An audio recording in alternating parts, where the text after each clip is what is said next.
Today we're going to be doing an overview of the Norwegian Aqua, this brand new beautiful cruise ship which is currently sailing out of New York City and will be moving down to Miami for the winter season of 2025. Just a quick note before we get started, this is not a ship tour or a thorough overview.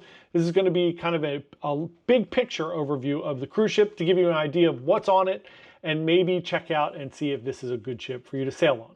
Let's go check it out.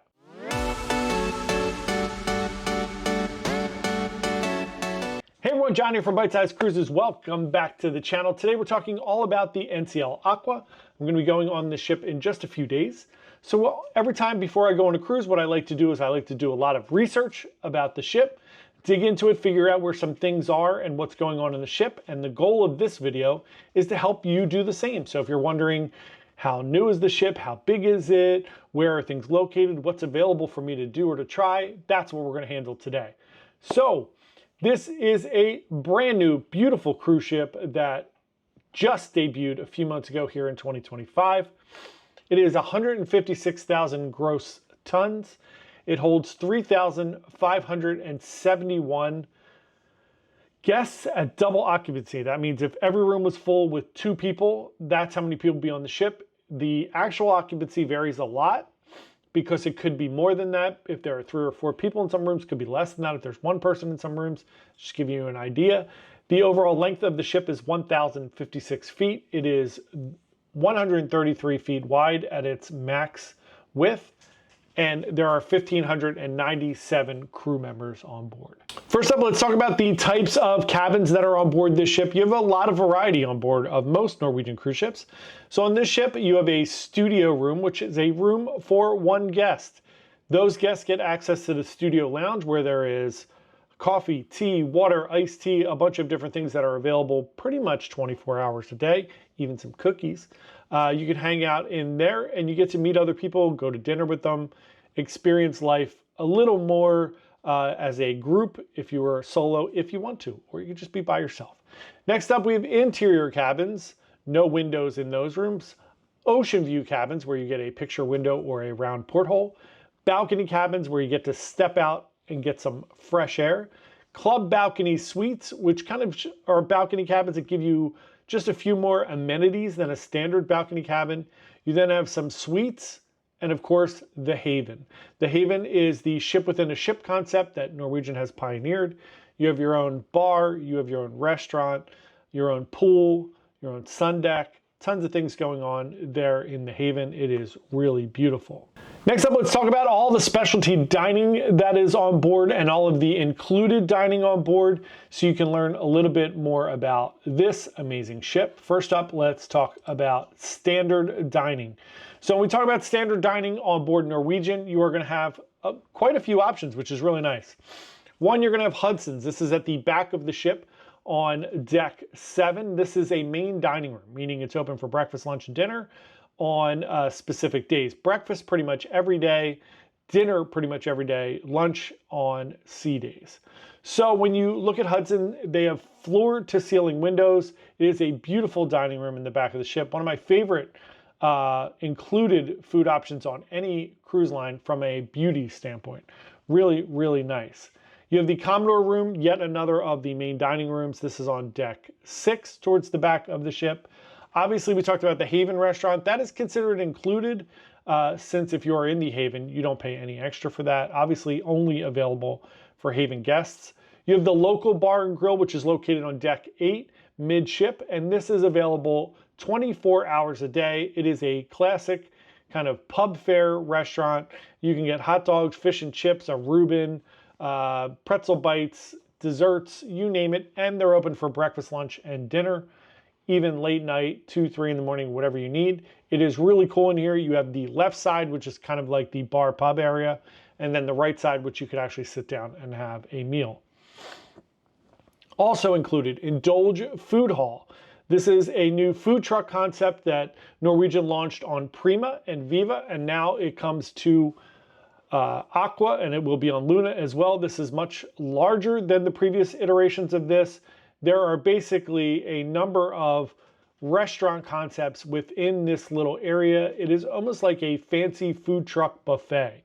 You sit down at the table, you order on an iPad, and then they just bring out whatever food that you have ordered. It comes out as it's ready, and it is an amazing concept. You should definitely try if you are getting on Aqua.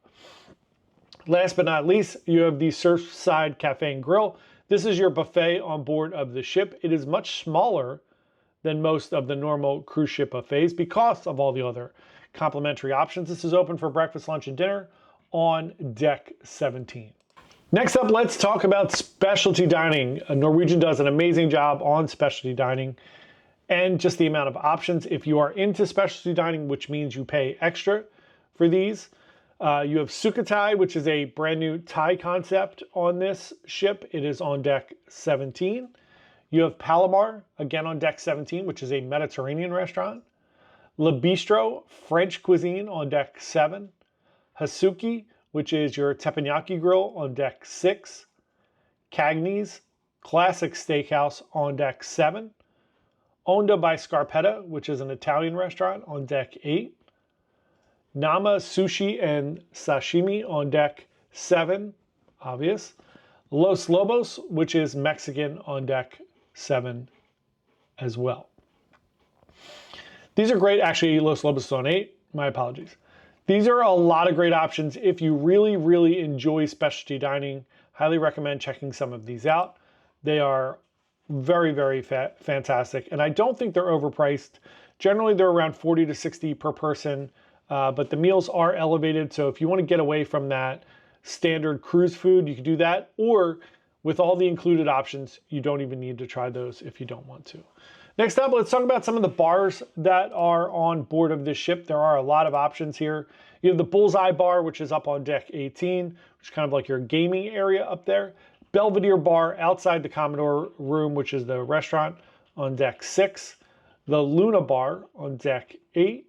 You have the Metropolitan on deck 7. They do a lot of trivia here as well. Observation Lounge Bar up on deck 17. The Penrose Bar, deck 6. Soleil Bar, which is outside on deck 8 by the Indulge Food Hall. You have the Swirl Bar, which is kind of like a vineyard concept on board the ship on deck 6. The Haven, of course, has its own bar. There is a Humidor Cigar Lounge as well. Vibe Beach Club has a bar up on deck 17. This is an adults only kind of escape area if you are looking for a sun deck with some hot tubs to get away from the kids on deck 17.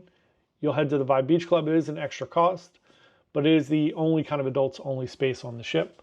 You have the Waves Pool Bar, which is on the pool deck on 17. The Whiskey Bar on 6. And Starbucks on decks 7 and 8. Where you can not only grab coffee, but you can grab drinks. As far as entertainment goes on board of Aqua, we have a few things. I'm very excited that entertainment is coming to the forefront again for Norwegian. It felt like we had a little lull there, but now they are back and they're developing some shows. We have Revolution, which is a celebration of Prince. We have the Sid Norman's Rumors, which is amazing in the Aqua Theater. We have Ocean Music Fest, which takes place in the Aqua Theater, where they do this huge kind of music festival and nightclub. Crazy Sexy Cool, which is the 90s party and 90s musical that they have. And they have Elements, the World Expanded on board, as well as a comedy club, which is Levity Comedy Club with comedians almost every night. They do The Price is Right live, which is a ton of fun on board. You do have to really kind of make sure you get reservations to that right away because it does fill up. As well as Sid Norman's Poorhouse, which does shows 3 or 4 nights if you're on a 7-day cruise. They do a lot of great shows in there, and there is a welcome aboard show as well. Next up, let's just talk about some of the fun kind of highlights of the ship and what I'm looking forward to here. You have the Aqua Slide Coaster, which is a brand new roller coaster / water slide. This is on the top decks of the cruise ship. If you've looked at any of the other Norwegian ships, like Encore or Bliss, they have a go-kart track. This is replacing that on board. They have the Aqua Game Zone. So this is an old school retro arcade on deck 17 with Donkey Kong, Pac-Man, those fun games on there.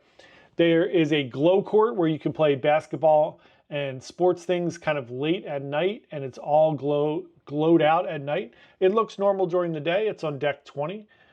We have the Pulse Fitness Center where you can work out if you are feeling guilty about everything you're eating and drinking on your cruise. There is, of course, a Splash Academy for your kids if you need daycare or you want to send them kind of to like camp. There is a really cool interactive tech immersive mini golf course, which is amazing. There are 2 dry slides on board, many water slides, and a few other things just to keep in mind. The waterfront area and the ocean walk around deck 8 is just massive.